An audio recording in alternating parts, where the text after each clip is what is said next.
If you've ever been lied to, betrayed, or underestimated, then stick around, because this is one of the most jaw-dropping revenge stories you'll ever hear.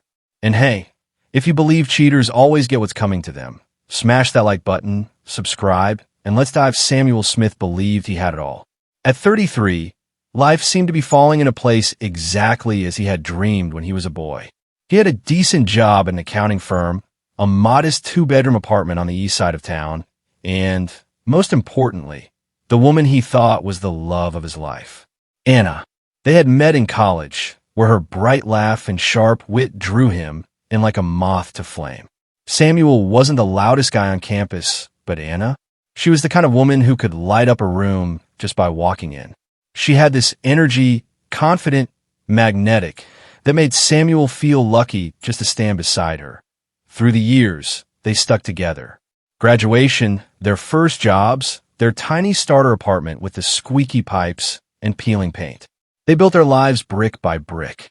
7 years of love and memories culminated in a wedding Samuel still remembered vividly.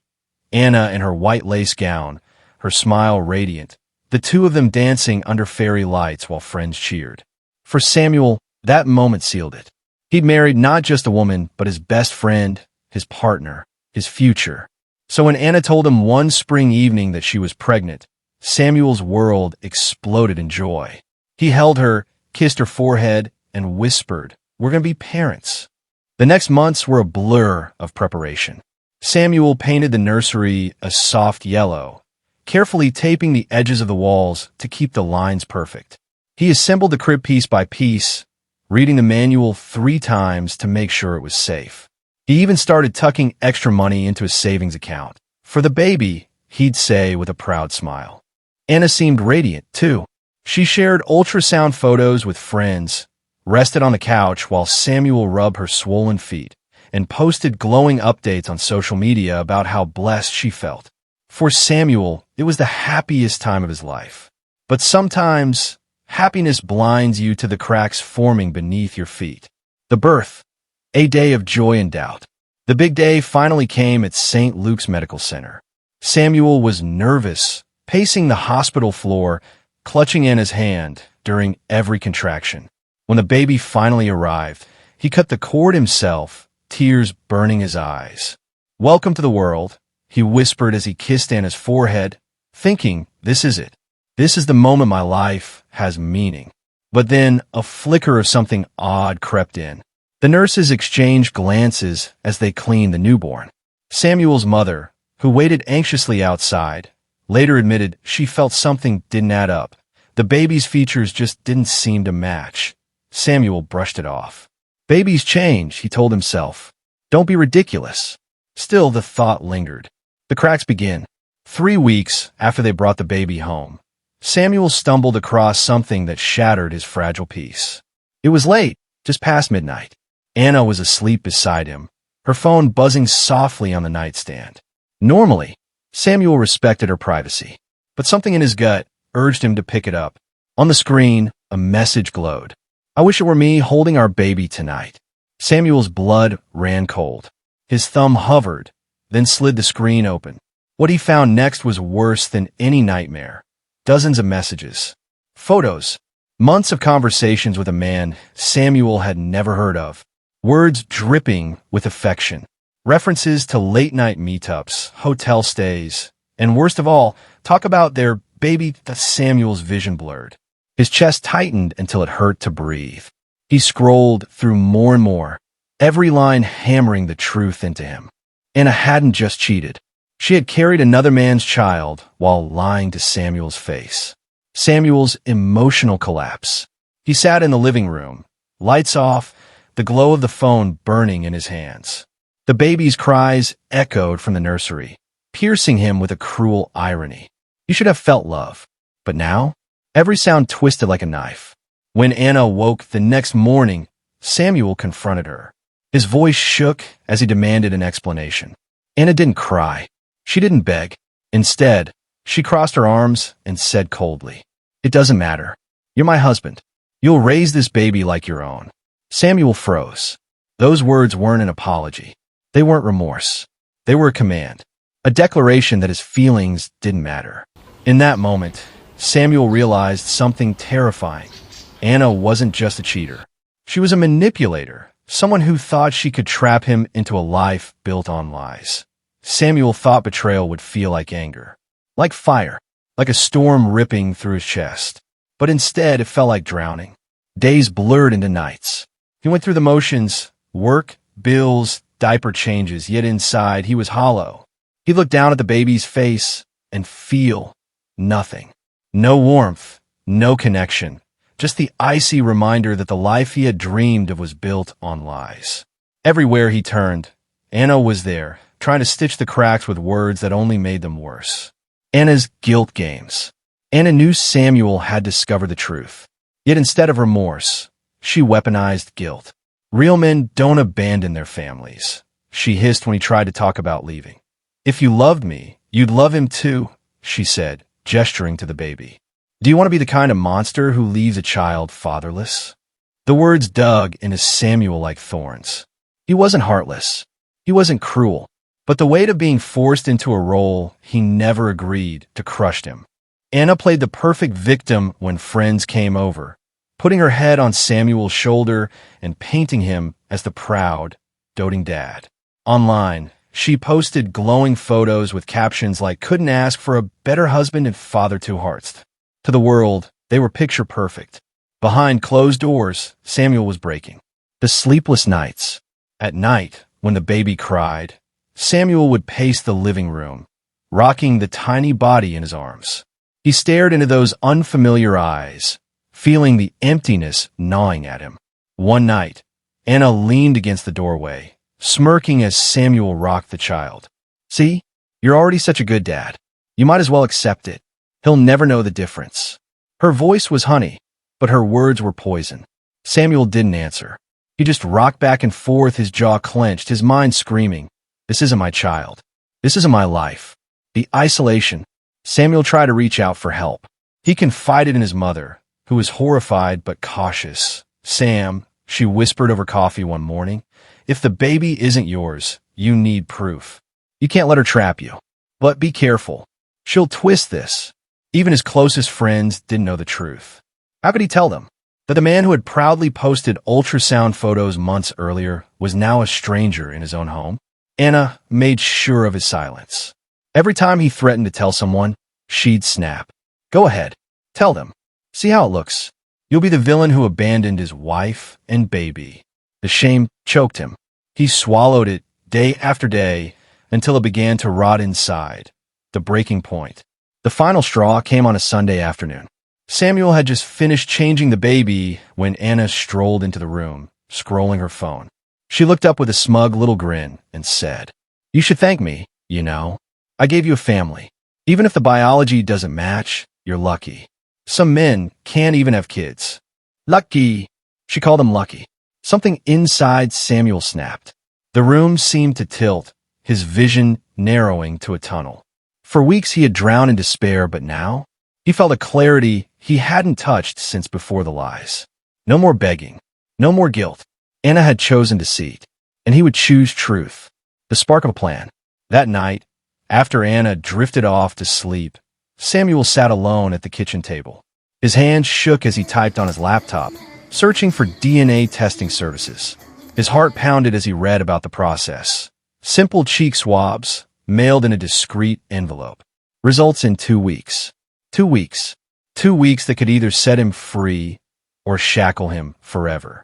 Samuel sat in the silence, staring at the baby monitor, listening to the soft breathing of the child he didn't share blood with. And in that moment, he made a vow. He would not raise another man's child under false pretenses. He would not let Anna chain him with lies. He would fight the swabs. The next morning, Samuel played his role like always, smiling faintly, rocking the baby, kissing in on the cheek before work.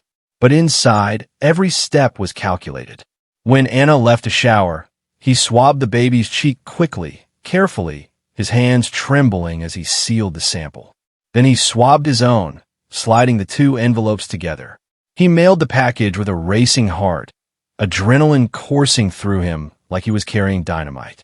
As he dropped it into the box, he whispered to himself, "No more lies. 2 weeks of hell.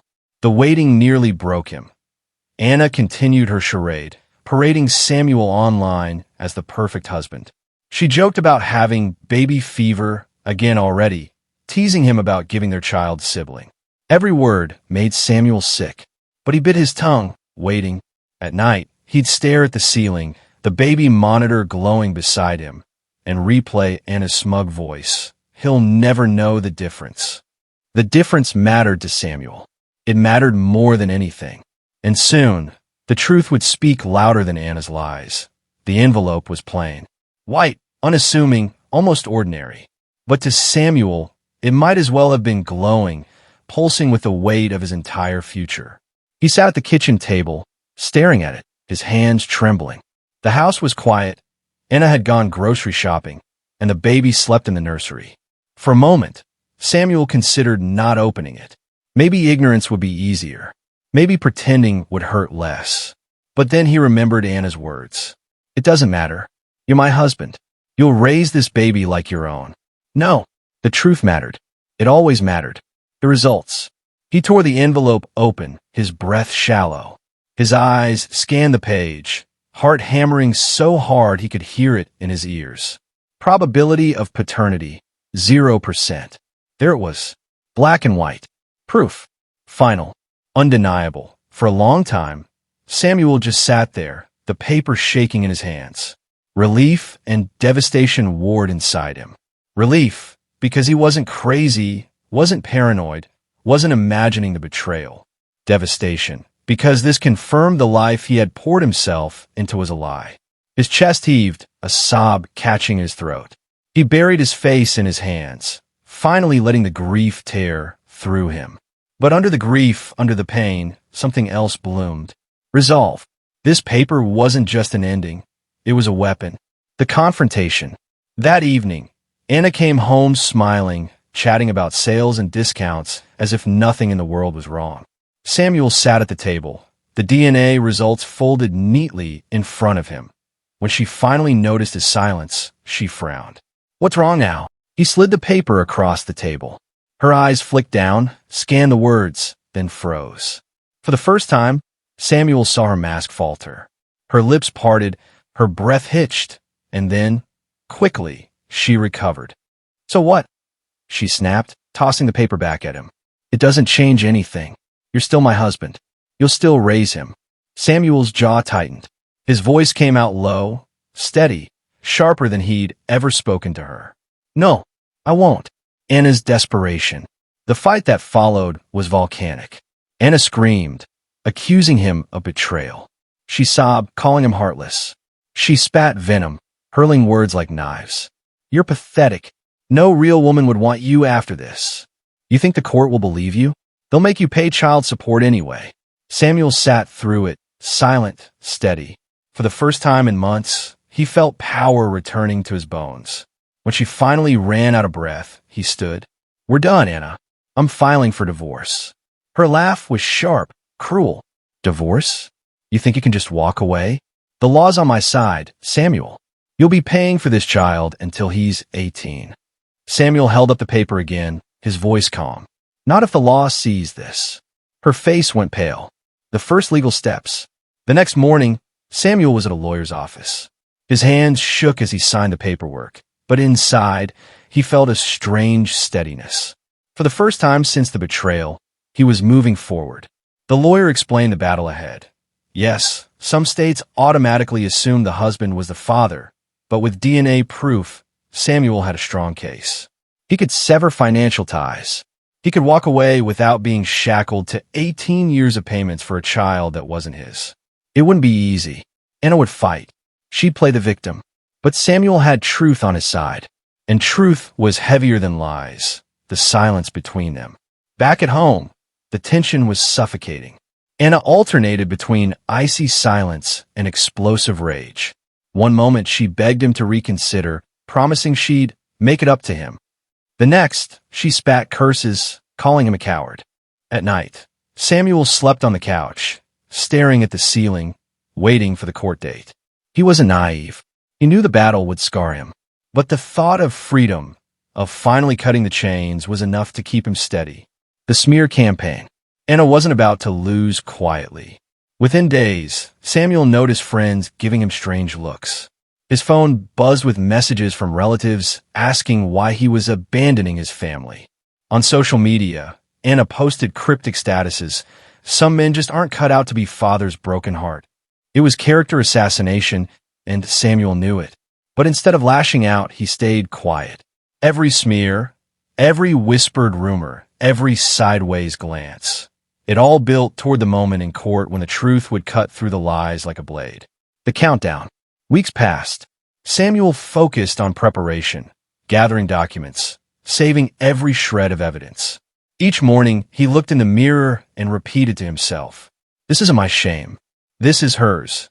Anna tried everything, sweet talk, threats, crocodile tears, but Samuel stayed firm.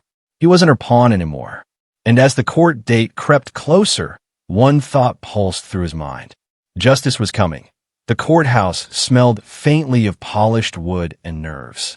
Samuel sat on the hard bench, hands clasped together so tightly his knuckles were white. His lawyer whispered last-minute reassurances, but Samuel barely heard them. His heart was pounding so loud it drowned out the world. This wasn't just a hearing. This was Judgment Day. Across the aisle, Anna sat with her attorney, her hair neatly styled, makeup carefully applied. She looked fragile, almost saintly, her eyes downcast, her hands folded like she was the wounded wife fighting to keep her family together. It was an act, Samuel knew, but to an outsider, she could have fooled anyone. When their eyes met, Anna smirked. Just the faintest curl of her lips, as if to say, "You'll never win." Opening arguments. The judge called the room to order. Anna's lawyer painted Samuel as a weak man, running from responsibility. Samuel sat stiff, swallowing anger. Then Samuel's lawyer rose, calm, steady. He laid out the truth. Anna's betrayal, the affair, and the DNA test that proved it. Whispers stirred through the courtroom. Anna's turn. On the stand, Anna turned on the tears. She spoke of Samuel's coldness, claiming he promised to raise the baby no matter what. "He's abandoning an innocent child," she sobbed. Her lawyer nodded gravely, playing the part. Samuel's fists clenched, but his lawyer's hand on his arm told him, "Wait." The DNA bombshell. Finally, Samuel's lawyer handed the judge the DNA results. Silence filled the room as the judge read. Probability of paternity, 0%. Gasp spread. Anna froze. The tears vanished. Her face went pale. The performance was over. Samuel didn't smile. He didn't gloat. He just sat, steady, as the truth finally shattered her mask. Anna's rage. But Anna wasn't done. The moment the silence broke, she exploded. "It doesn't matter," she shouted, her voice shrill. "He's still my husband. He's still responsible." The judge banged the gavel, demanding order, but Anna kept raging. "He's a coward, less a man. He's walking away because he can't handle the truth." Her lawyer tried to calm her, but she shook him off, her face twisted in fury. The saintly act was gone. Now the courtroom saw her raw, venomous side. Samuel didn't flinch. Every insult slid off him, because for the first time, everyone else saw her too. Not the sweet wife, not the victim, but the liar, the manipulator, the cheater, the judge's verdict. When order was finally restored, the judge's voice was firm, decisive. "Mr. Smith is not the biological father of this child. He cannot and will not be held responsible for child support or parental obligations. The petition for divorce is granted." Bang. Gavel down. Case closed. It was over. Samuel exhaled, a weight lifting from his chest so powerful it left him dizzy. For months he had carried chains, but now they were broken. Anna sat there, stunned, her face pale and furious. For once, she had nothing left to say, walking out free.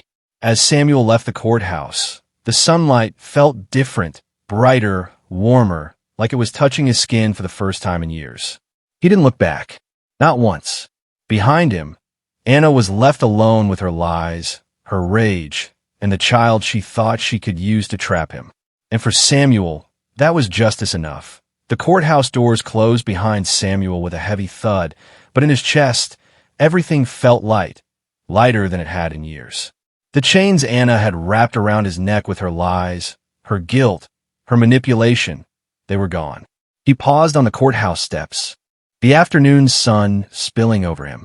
For the first time since the nightmare began, Samuel took a deep breath that didn't feel like it burned. He was free. Anna's fallout. Word spread quickly. Anna had spent weeks painting herself as the abandoned wife, the tragic figure left to raise a child alone. But once the DNA results became public record, the story twisted. Friends who had once pitied her fell silent. Family who had rallied behind her stopped answering calls. Mutual acquaintances whispered in hushed tones. She really tried to pin the baby on Samuel? Did she think she'd get away with it? Her carefully crafted mask crumbled. She was no longer the victim. She was the villain of her own story. Worse still, Samuel later heard that she tried to track down the baby's biological father. She called him, messaged him, begged him to step in. But his answer was simple, brutal. Not my problem. He wanted nothing to do with Anna, nothing to do with the baby. She was left truly alone, raising the child she had tried to force onto another man. For Anna, karma wasn't a slow burn. It was a firestorm, leaving her with ashes where her manipulation used to be. Samuel's healing. Freedom didn't erase the pain overnight. Samuel still woke some nights with his chest tight, hearing echoes of Anna's words. You'll raise him. You'll have no choice. But each day, the grip loosened that he focused on rebuilding himself, his life, his future. Therapy sessions became a place to pour out the wounds he had hidden for so long. His mother became his anchor, reminding him that the betrayal wasn't his shame to carry. Slowly, Samuel found peace in the small things again. Quiet mornings with coffee, long walks where the air didn't feel heavy, laughter with friends that no longer carried a hidden ache. He was scarred, yes, but scars meant healing. They meant survival, the bittersweet reflection. There were moments, of course, when Samuel thought about the baby. A child born into chaos, caught between lies and betrayal.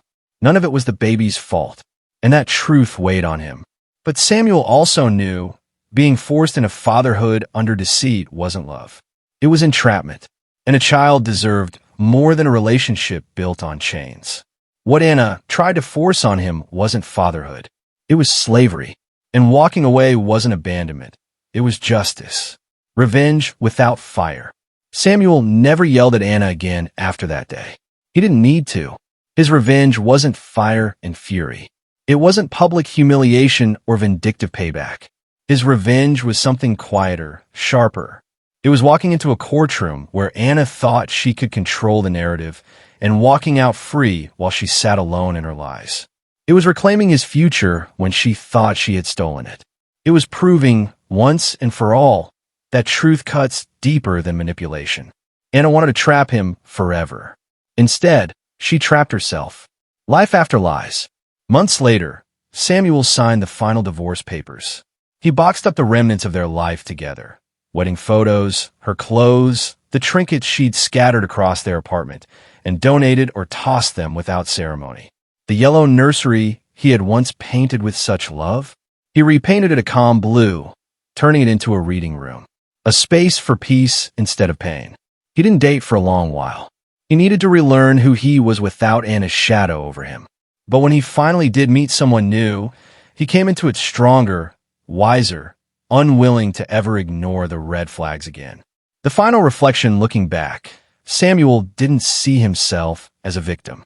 Yes, he had been betrayed. Yes, Anna had tried to destroy his future with lies. But he had fought back. He had stood in court, spoken the truth, and walked out free. And in that, he found a lesson he would carry forever. Lies can trap you for a while. Manipulation can chain you down. But the truth, once spoken, once proven, is unstoppable. Anna's revenge was losing everything she tried to steal. Samuel's revenge was walking away, head high, unbroken.